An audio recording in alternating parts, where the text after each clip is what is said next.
What do guys, welcome back to Edgar TV, the Mount Rushmore of darts, a topic that is being widely discussed right now in the world of darts, and who should be on it. Now, I'm going to give you my take.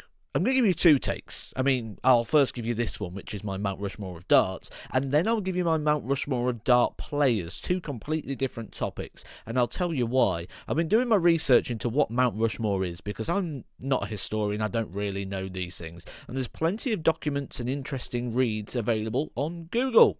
Dr. Google solves everything. Now, when I've been doing my research, actually what I've found is Mount Rushmore isn't about the application of sport. This is now how my understanding of it goes. My understanding is Mount Rushmore is there for the people that was most influential.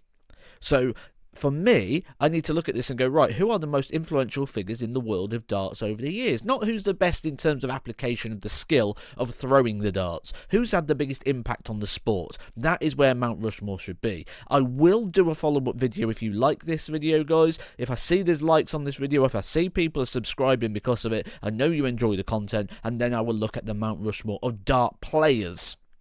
That's where we'll look at the application of skill. But here are my four people, my take on who should be on the Mount Rushmore of darts. First, I'm going to go with a player. I'm going to go with Phil the Power Taylor. The greatest dart player that's ever lived, the most successful dart player that's ever lived, the most successful dart player there will ever be. Darts will never be dominated by anyone again like Phil Taylor did, and I will stand by that till the very last breath I take. 16-time world champion amongst all the other titles he won. He transcended the sport, getting into mainstream media. You know, he's got friends such as Robbie Williams, he may tell you once every now and then. He also got to the Sports Personality of the Year, where he did manage to get the runners-up position, missing out. But the silver medal, the closest anyone's got to that has been Luke Littler, who also picked up the silver medal this year in regards to Sports Personality of the Year. Phil Taylor put eyes on the sport. He got the sport into different places. He's still doing it now.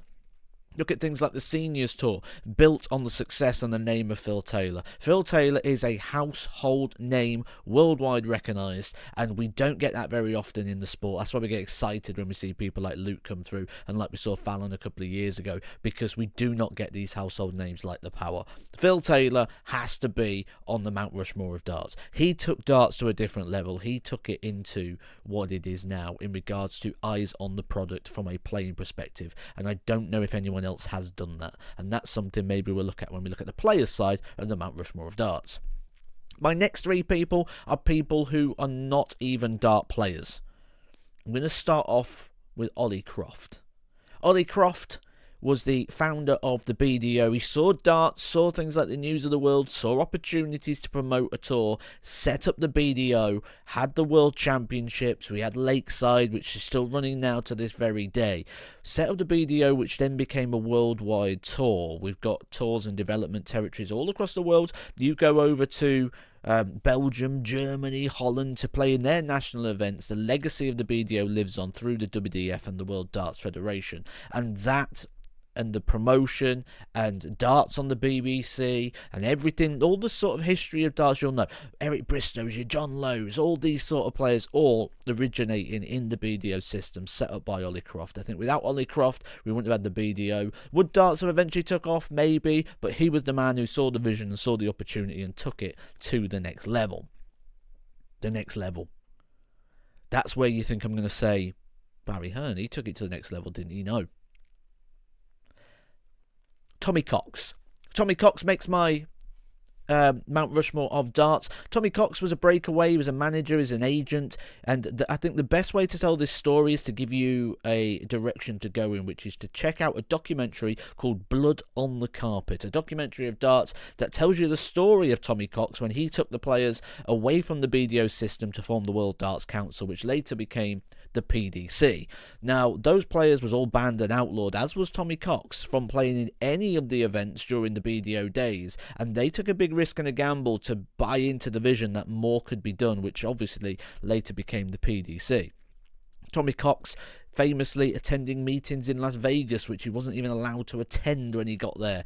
That documentary will give you a really good insight into the story, the risk and the sacrifice that was made by Tommy Cox and his team. So certainly, for me, Tommy Cox has to be on the Mount Rushmore of darts. Without him, we maybe wouldn't have had the PDC.